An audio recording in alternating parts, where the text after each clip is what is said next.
maa ngi lay nuyu di la ziar di nuyu internautes yi ak ñiy suivre seen chaîne Sénégal 7 yëpp. di fas yéene am comme d'habitude tous les jeudis jàngat ci actualité semaine bi. Sénégal ak bitim réew incha allah. Clédor merci beaucoup on va démarrer nag cette fois-ci ak benn actualité bi mun leen wax ne am na fan yi ñu weesu moo nekk par rapport ak drame boobu xewoon foofule à Linguère si l'hôpital Magatte Lô ba ñeent ay tout tànk ñàkk si seen bakkan gis nañ ne sax le directeur de l'hôpital démissionné mais dañoo gis ne carrément que mutisme total bu ci am par rapport ak Sénégalais yi sax wala sax autorités yi lu ci waroon demeewuñ ci ba lecture ngay def ci drame yi nga xam ne nemmeeku ne ko foofu la ci Linguère wala sax est-ce que loolu nekkul di renseigner ci niveau yi nga xam ne moom la suñu hôpitaux yu toll ki lay dox. waaw loolu accident la. mais en général accident bu amee dañ ciy indi jàngat maanaam dañuy def enquête. pour xam ndax négligence la wala défaillance humaine la. wala loo xam ni dépendul ci volonté kenn origine incendie bi wala accident bi. yooyu la ñuy jàmbat la ñuy càmbar. donc c'est vrai que nit ñi jëlee na leen kaw lool. parce que ñeenti tout tànk lakk ci biir hôpital. loolu lu tiis la drame la mais def naa enquête bi mu ngi nekk en cours parce que journaux yi tey wax nañ ci am na ñett ñoo xam ne ñu ngi leen ci déglu pour situer responsabilités yi donc je crois que enquête bi bu jeexee dinañu am gis-gis bu gën a leer ci li ko sabab li ko waral ak yan saafara ak yan jubbanti la ñu war a jël ci loolu mais mënuñu wax ci hôpital ak centre de santé yi sans tawat tamit seen feebar ñoom seen bopp parce que li ci ëpp dañu am ay problème d'équipement am ay problème de personnel am ay problème de fonctionnement te problème de fonctionnement parfois sax état bi moo koy indi parce que établissement public de santé yi état bi amee na leen lu ëpp 120 milliards ci programme couverture maladie universelle bi nga xam ni moom la ñuy bàkkoo donc ñàkk wàccoog bor yooyu dafay sonal institut public de santé yi nga xam ni ñoom ñoo war a jël en charge maladie ci ay soins yoo xam ni day jàppandi ci population yi nga xam ni ñoo gën a néew doole donc ndàmpaay ba leen état bi war a jox lu àgg donc jumtuwaay yi ñu war a am aussi du mat donc incident yu mel nii occasion la pour def taxaw seetlu ci institut public de santé yi nga xam ne vraiment loxo gouvernement bi war na ci gën a dugg surtout que ci jamono Covid bi am na benn fonds de résilience bu ñu dégagé boo xam ne président daf ñu woon dina ci équipé waat hôpitaux yu bëri centre de santé yu bëri ba noppi defar sax yeneen centre hospitalier pour yokk capacité d'accueil yu institut public de santé yi pour mën a jàkkaarloo ak yenn pandémie yu mel ni coronavirus ak yu ne mel donc ñu ngi xaar état bi ci résultat yooyu donc lii benn incident la bu am dans la foulée boo xam ne lu regrettable la donc enquête bi mu ngi en cours nañu xaar tuuti rek pour xam les causes et les remèdes daal la ñuy jël pour Clédor mais man leen moom a jaxul certes ñu ngi ñaawlu yi nga xam ne mooy niveau manque d'indignation bi nga xam ne gis nañ ne suñu autorités yi def nañ ko par rapport à cette affaire parce que gisuñu sax benn tweet boo xam ne président Macky Sall apporte na ko par rapport à cette affaire mais la population en elle-même est-ce que niveau d'indignation bu mu war a am par rapport à ce drame nga xam ne ñoom mën nañu wax ne bu amoon feneen fu du suñu dëkk yi day mel ne tremblement de terre moo am quand même Clédor est-ce que demoon ba ñun sénégalais yi sax finalement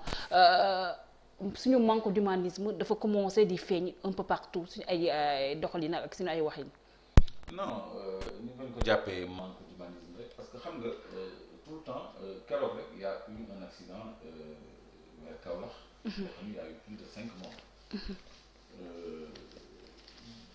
xale yi doon dem ci mbëkk mi ci géej gi am na ay centaines de morts. événements récents yi am fii am na aussi une quinzaine de morts. donc ça ne veut pas dire que ñun dañu insensible donc ça ne veut pas dire que ñun dañu insensible mais plutôt que fait divers yu mel noonu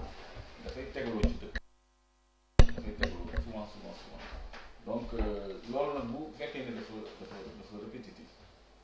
nit ñi dañuy bañ dem ba xaw ko miis mais loolu taxul mu nekk une indifférence boo xam ne wala dëgg xol boo xam ne. population doguma la sax mais c'est là où se trouve le problème. parce que da ngay gis ne carrément s'il s'agit des choses politiques da ngay gis ne ñun dañuy wàcc sur le terrain mais s'il s'agit des choses yoo xam ne ñun suñuy dundin wala suñu confort personnel wala sax suñu ay avantages ñoo nekk en jeu da ngay gis ne dañuy mel ni comme lu ko soofantal finalement est-ce que ñun xam nañ carrément suñu ay priorités on aime bien critiquer Macky Sall par rapport à sa politique wala sa ay priorités mais ñun sénégalais yi en tant que tel est-ce que ñun xam nañ carrément fan lañ war a orienter ñun suñu ay bëgg-bëgg lan mooy suñu compas. si xam nañ ko bu baax parce que xam nga les problèmes de santé aussi yaa ngi fàttaliku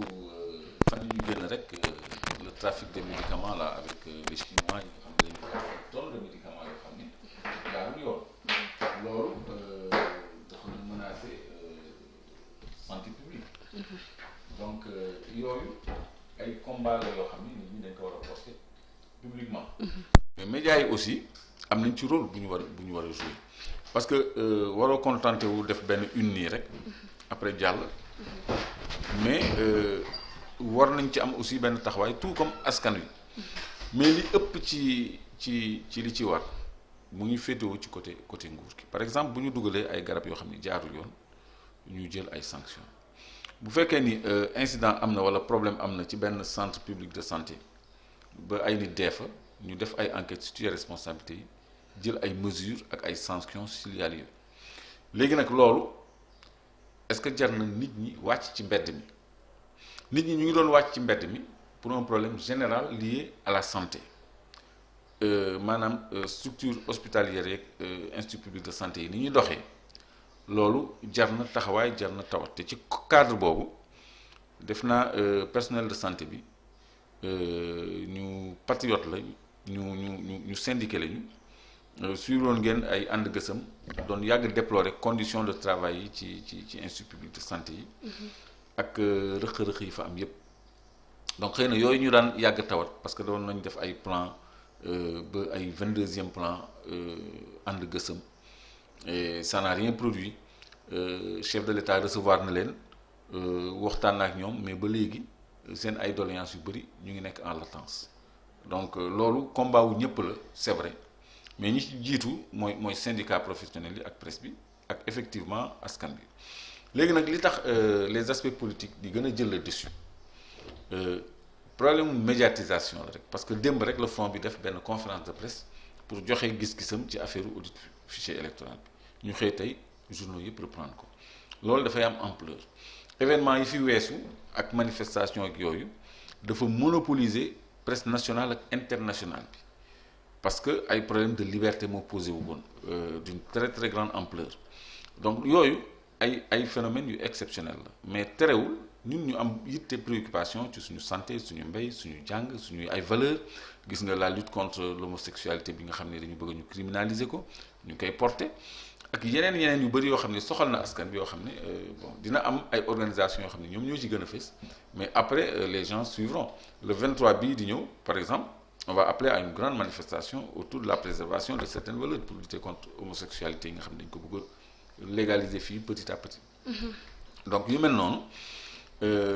day traduire surtout intérêt nit ñi ci li leen yitteel ci moment bi tembe donc incident bi am ci hôpital boobu encore une fois ni ñu xaar conclusion enquête bi am na ñetti personnes yoo xam ni ñu ngi leen ciy déglu je crois que jour yi ñëw dina leer ba ñu mën a apporter ay rectificatifs situer responsabilité yi. incha allah Clédor ñu waxaat ci beneen affaire boo xam ne mun nañu wax ne depuis daaw mu ngi nekk aussi sur des négociations